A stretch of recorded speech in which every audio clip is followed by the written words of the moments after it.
സായിനെ കാണിക്കാൻ വന്നാണ്.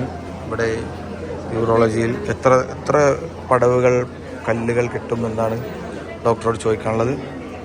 വളരെ സങ്കടകരമായ ഈ സാഹചര്യം എങ്ങനെ സായിനെ തരണം ചെയ്യുമെന്നറിയില്ല. സായിന എങ്ങനെയാണ് ഡോക്ടറെ കാണാൻ പോകുമ്പോൾ എൻ്റെ മാനസികാവസ്ഥ എന്താ? എന്തുണ്ട്?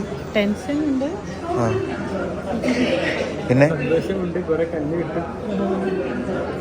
വീട് പണിക്ക് ആവശ്യമായ കല്ലുകൾ ശേഖരിക്കാനാണ് സായിന യൂറോളജിയിൽ വന്നിട്ടുള്ളത്.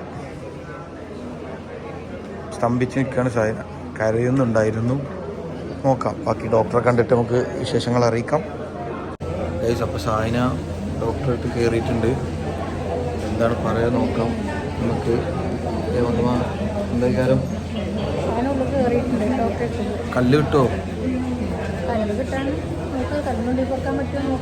അതെ, നോക്കാം. ഹോസ്പിറ്റലിലൊരു തിരക്കാണ് ഞാൻ ആലോചിക്കണത്. നമ്മളടക്കം ആയിരക്കണക്കിന് ആൾ ഈ ഒരു ഡിപ്പാർട്ട്മെൻറ്റിൽ തന്നെ ഉണ്ട്. അപ്പോൾ ഈ ഹോസ്പിറ്റലിലെ മൊത്തം ഒരു ദിവസം വന്നു പോകുന്ന ആളുകളുടെ എണ്ണം എത്രയായിരിക്കും? എസ്പെഷ്യലി എനിക്ക് തോന്നുന്നു ജീവിതശൈലി രോഗങ്ങളും ഫാസ്റ്റ് ഫുഡ് കാരണങ്ങളായിരിക്കാം നമ്മുടെ നാട് വളരെ ആരോഗ്യപരമായി പിന്നിലേക്ക് പോയിരിക്കുന്നു അല്ലേ? വളരെയധികം ആളുകൾക്ക് ഇങ്ങനത്തെ സ്റ്റോണ് പോലത്തെ പ്രോബ്ലങ്ങൾ ഉണ്ട്.